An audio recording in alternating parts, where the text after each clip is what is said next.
Oh, that's fucking adorable. What's up, guys? Welcome to this week's edition of Oh, That's Fucking Adorable.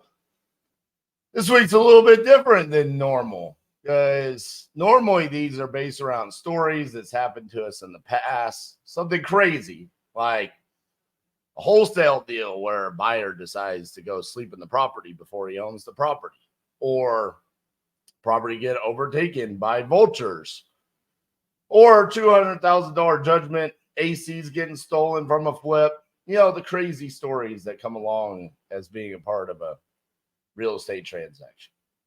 Today is different because yesterday, when I was having my morning meeting with my team, I was notified about a post that was made that I just caught a stray left hook. Someone decided that they wanted to talk trash about me on one of their posts. And quite frankly, this isn't shocking. You know, I mean, I built a brand, loud, flashy, got the belts, right? I'm always putting myself out there. I know that I've got a loud personality, so it's not surprising that sometimes people will take that swing from left field, but I was surprised by who it was. You know, this was Josh High, and Tiffany and Josh. I have the utmost respect for them and the organization that they've built. Before we get into today's topic, I will give some background there. I don't know Tiffany and Josh super well. I've had dinner with them one time. I am in a mastermind with them. I've had some short conversations with them in the hallway, but outside that, we don't really have any connection. I tried to do a deal with them during the last 50-day challenge. It didn't work out. The seller decided to list with a realtor.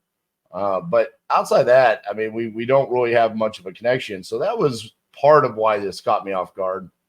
But it was also just the nature of the post itself. And so here's what the post was. Josh posted this on his Instagram. It says, a lot of people will brag about being the best closer with the Closer Olympics and this competition and that one. My goal is to build a team of high-performing closers and buy back my time, so that's exactly what I did. If you have followed along the last 2 weeks, my wife and I welcomed our newest daughter, Summer, into this world. Now, it's been a journey to get here, and we're still on the journey, but today was my first day in the office full-time since the birth of our baby girl. The team locked up 15 contracts in the 14 days that I was out, 15 contracts with 0 hours of my time. I wasn't present for any of that. That's leverage at its finest. You see, there's a lot of noise in this industry, a lot of people saying this and saying that. The reality is, if you want freedom, you want to do what you want, when you want, and spend your time with the people you want to spend it with, then you must learn how to leverage, and it starts with becoming a damn good leader. This industry needs good leaders to lead the way, not flash Ferraris or Closer Olympics belts and say, jump on board. I'm a firm believer in the concept of learn, do, become, have. If you have a goal of 100K per month, what does that person do?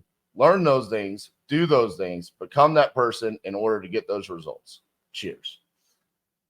So what I find interesting about this is the message I completely agree with, and would have been a great message had he just not mentioned the Closers Olympic stuff or me in general. Clearly, this is about me because it's about the Closers Olympics and this competition and that one.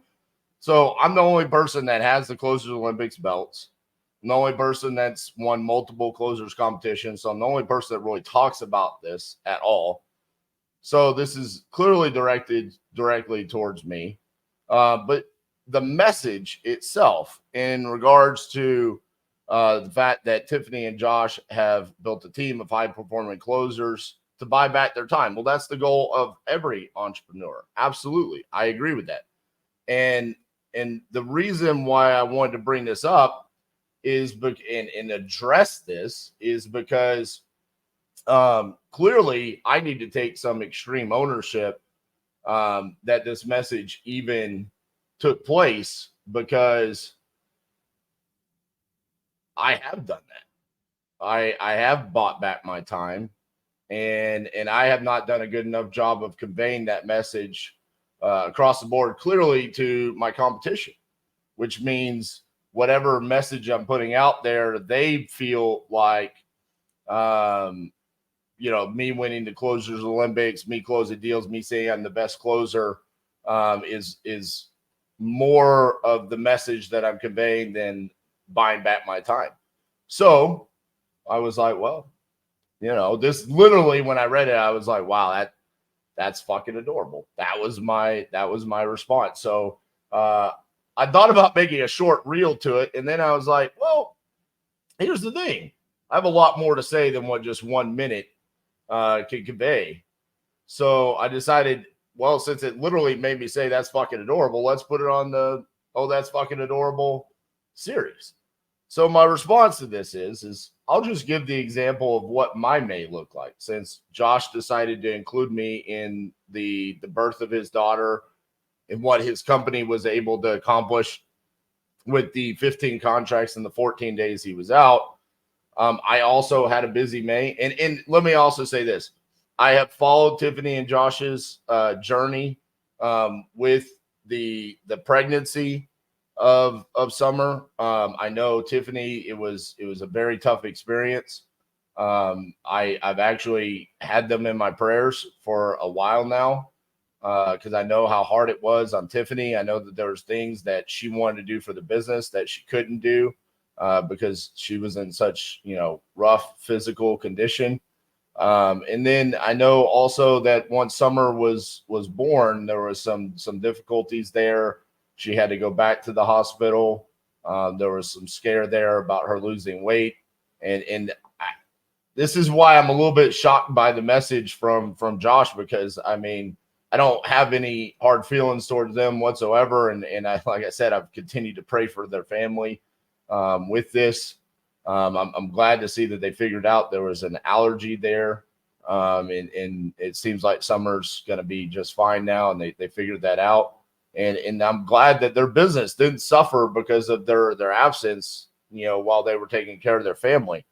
But that being said, on my side, because I'm getting called out here, I feel obligated to explain. Like, I mean, in May alone, I traveled multiple times across the country, and because of the freedom that I have achieved as a business owner. I got to go to Phoenix, Arizona at the beginning of the month. The original plan was to attend a tour of Pace Morby's office, which was incredible. Thank you to Pace. That was a part of being Family Mastermind. I was there with 60 other members of Family Mastermind, which is the mastermind that I'm a part of with Tiffany and Josh. I got to spend time there with a lot of family members, get to see the inside of Pace's operation for his education company, Sub 2, Gator Method, and then also I think it's Top Tier TC or something like that, the new one that he has for transaction coordinators. And while I was out there, I also got to spend a time recording podcasts with Brent Daniels and Steve Train and the Investor Lift team, Robert Winsley and Zach Keeps. And it was a great trip. And when I came back for that, I immediately landed, got on another plane, and went to Grand Rapids, Michigan for my son to play in a AAA hockey tournament in Grand Rapids, Michigan. I'd never been to Grand Rapids. Went out there for 4 or 5 days. Got to spend time. We went out to this animal farm right outside of Grand Rapids. It was a great experience on that trip. Came back, spent a couple of days in the office, and then got on another plane with my son, and we went to St. Louis, Missouri. He got to compete in the Tours Regionals for roller hockey. He's found a passion for playing roller hockey, and that was his way to compete to make nationals, which he will be competing in June. And we got to spend some time in St. Louis. It was awesome because we stayed at the Ameristar Casino right on the Missouri River. and it had an arcade in it and a bunch of restaurants. It almost felt like a little piece of Vegas in St. Louis, Missouri. And Trinity had never seen a casino before. He thought it was awesome. All the shops and the arcades and the restaurants. And then, of course, we had a ton of fun playing in the roller hockey tournament. And then when we wrapped up the roller hockey tournament, we went and watched the St. Louis Cardinals play the Boston Red Sox at Busch Stadium, which was an incredible baseball stadium. We got tickets right behind home plate. And, you're staring there and you can see downtown St. Louis. You can see the arch in the background. We went to the gift shop and me and Trinity both were like, man, this is crazy. We're not Cardinals fans. In fact, I'm like the most anti-Cardinals fan ever because I'm a Texas Rangers fan. So I still feel the pain of that World Series loss to the Cardinals back in the day.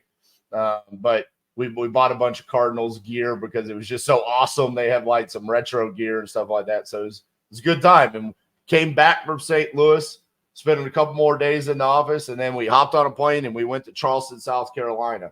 I'd never been to South Carolina before. And me and him went out there for another hockey tournament.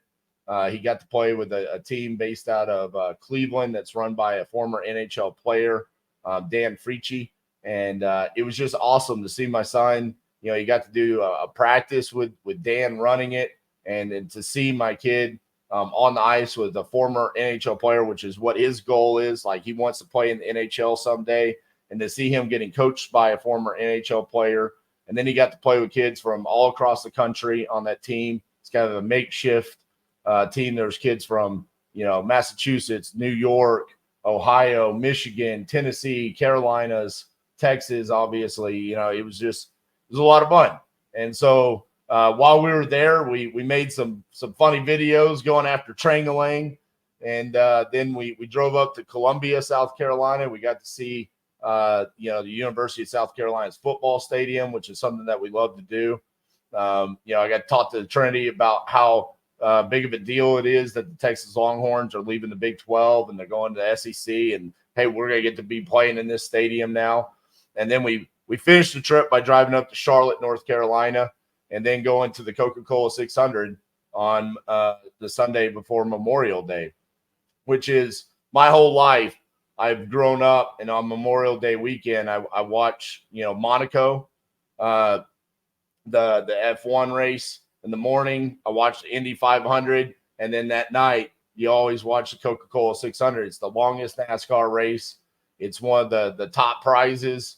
We went and we got the headphones, the scanners to listen to our drivers, and Trinity just thought that was awesome to be able to, decide, hey, what driver did we want to listen to, hear their strategy, what was going on, how they were going to fix the car.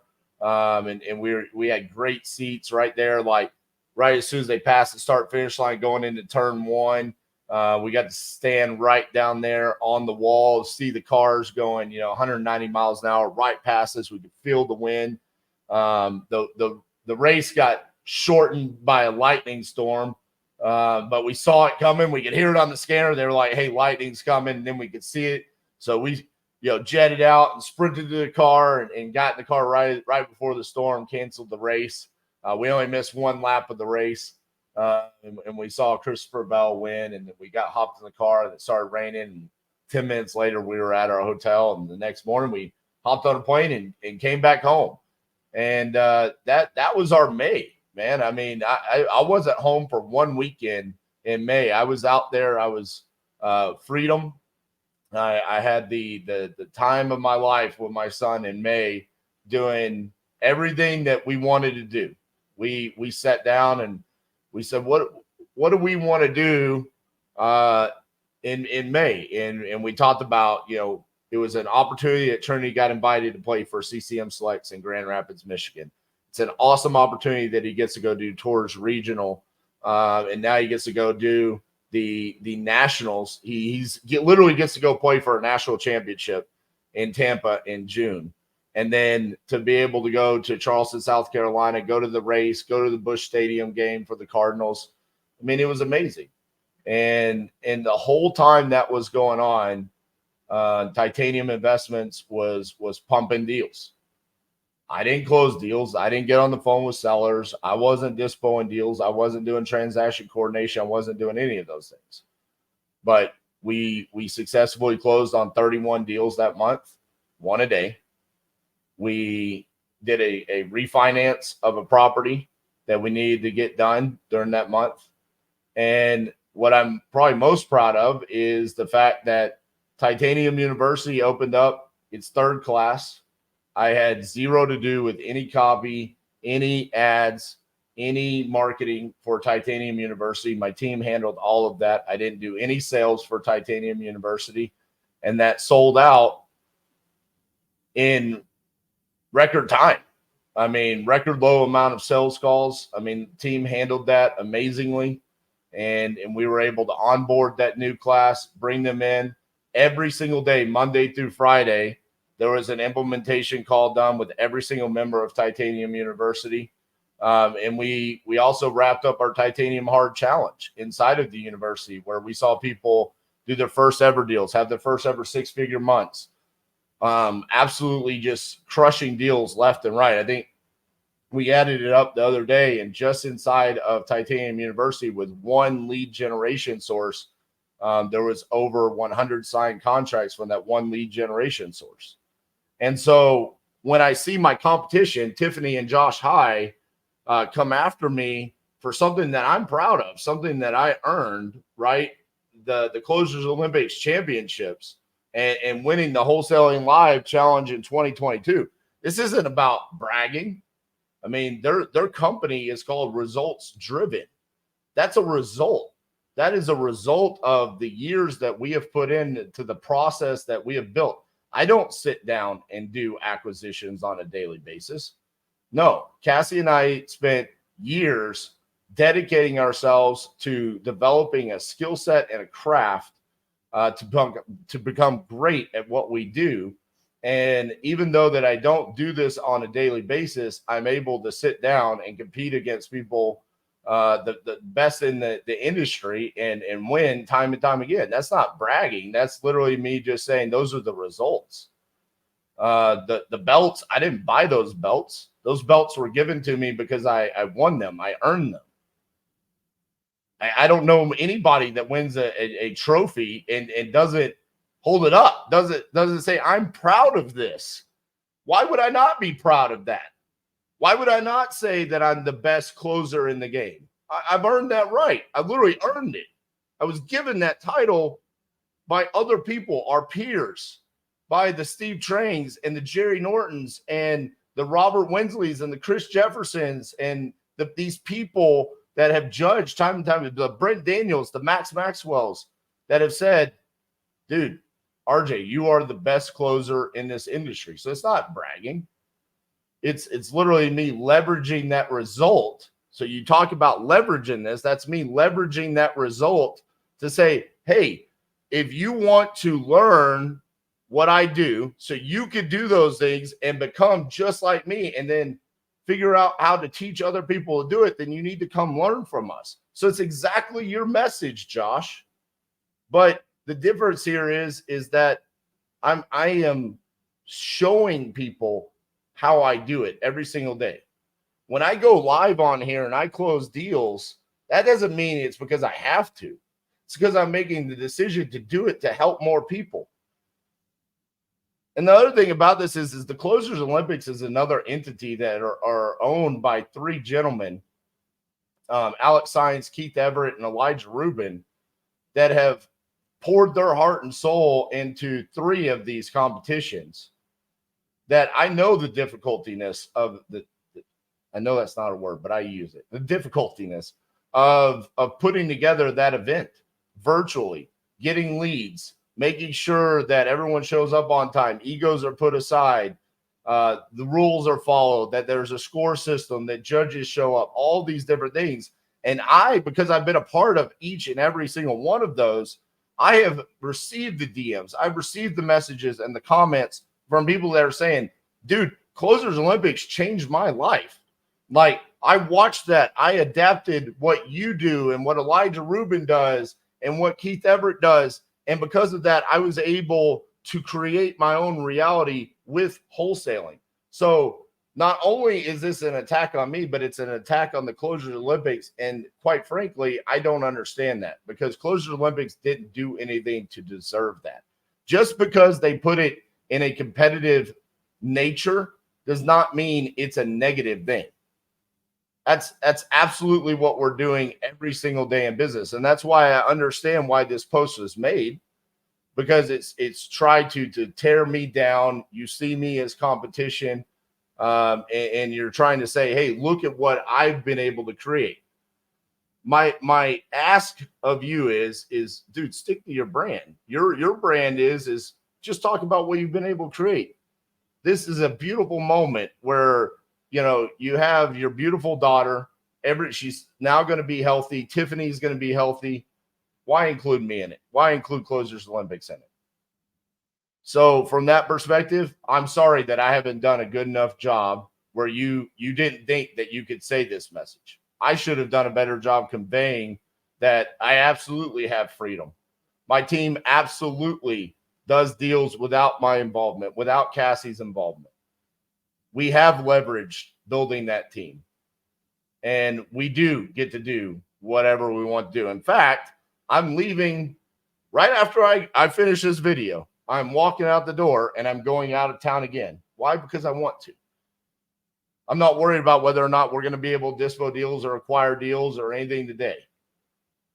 I'm going to go do what I want to do because I have that freedom. That's it.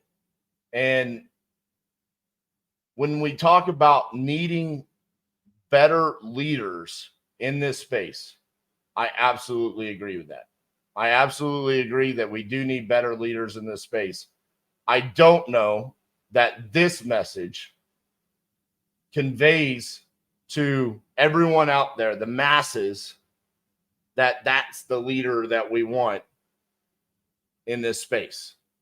Is this really the way that we want to do this? Do we really want titanium and the highs clashing? Absolutely not. The reason why is because we teach things two different ways. And there is a person out there that needs the results-driven way, and then there's someone out there that needs the Titanium University way. We don't need to be conflicting. We need to be coming together and saying, hey, whatever it is, make sure you make the best decision for you, that you are going to have a process to follow that can allow you to achieve your dreams, your hopes, and create your legacy with utilizing real estate investing, wholesaling, whatever it is that you have chosen to do. That is the message that we need to be conveying to people. I look at this, and this is a beautiful situation right here where the vast majority of people would say, man, that's awesome. 15 contracts in 14 days. Just don't include Closers Olympics. Don't include me. That's it. It's not necessary. Now, some of you might be thinking, well, RJ, maybe this is in response to all the trash talking that you have done. Solid point. Solid point. So again, I will take extreme ownership of that and I will explain it. I have said this time and time again, but I will say it again so everyone can understand. Every single time that I do my jabs at old Trangalang, Steve Trang, or Carlos Reyes, or Aaron Bevins, I love those men. Those men are my friends. When I was in St. Louis, I was on the phone with, no, it was Charleston, South Carolina. When I was in Charleston, South Carolina, I had an hour-long phone call with Carlos Reyes about where we are as an industry. And as leaders of this industry, what could we be doing better to support more people, to help more people succeed in this industry? Now, I've got a reel sitting in my G drive right now, ready to roast Carlos. Why? Because we have good fun with it. He knows it's all in love. And I hope everyone understands that. Aaron Bevins just reached out to me the other day, and he wants me to test out something that he's got going on in his business. Why? Because he has respect for me as a business operator. Does that mean I'm not going to make fun of him? No. Does that mean he's not going to make fun of me? No. It's all in good fun. We love each other. When I make fun of Steve Trang, Steve Trang was the one saying, do it more, man. Pump it up. The more you can do this, the better it is to convey the message of what we really are trying to put out there, which is that you could change your life in this industry. People love that controversy, which is why I think some of you probably are watching this video. I don't know if you made it this far in the video, but people love the controversy. The problem is it real controversy? Are we really trying to tear down each other, or are we really trying to build each other up?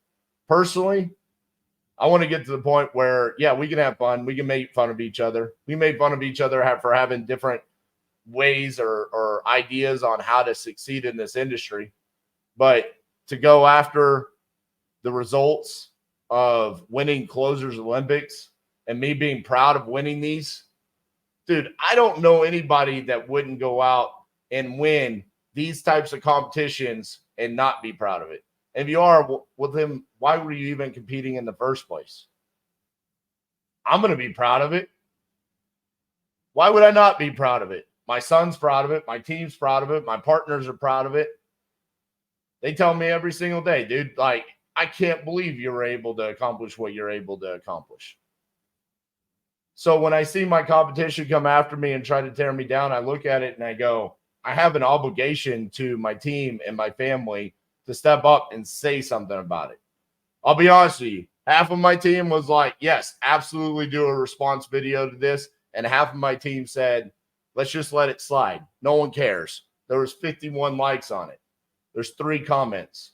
The vast majority of people didn't even notice that Josh said anything.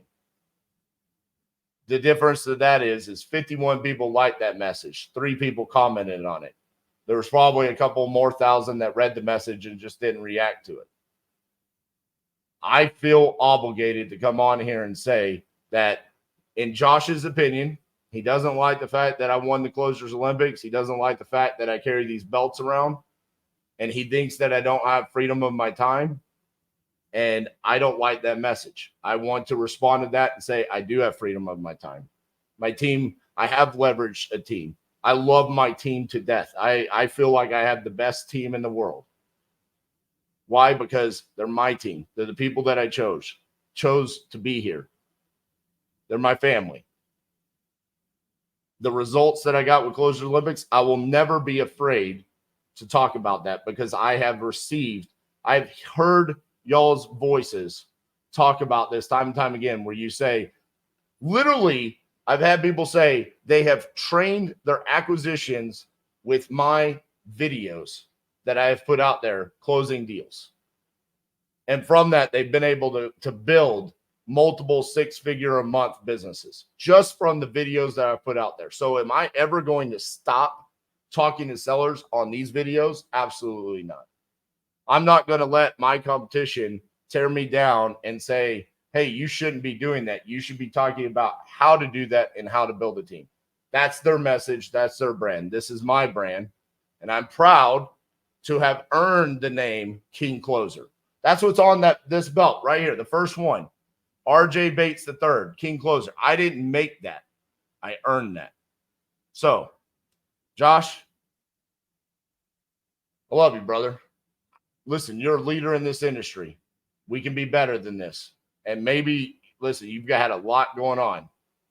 Maybe this was just a stressful thing. Maybe you thought I attacked you guys. And maybe I did say something in a video that I shouldn't have said. If I did, I apologize for it. I don't want this to be our relationship in this industry. I don't want this to be how we're conveying our message to the people. So I apologize if I did something to spur this message, but I felt it necessary to respond. So a little bit of a different message here today on, oh, that's fucking adorable. But I felt it necessary to come on here and clear the air. Appreciate you guys. We'll see you tomorrow.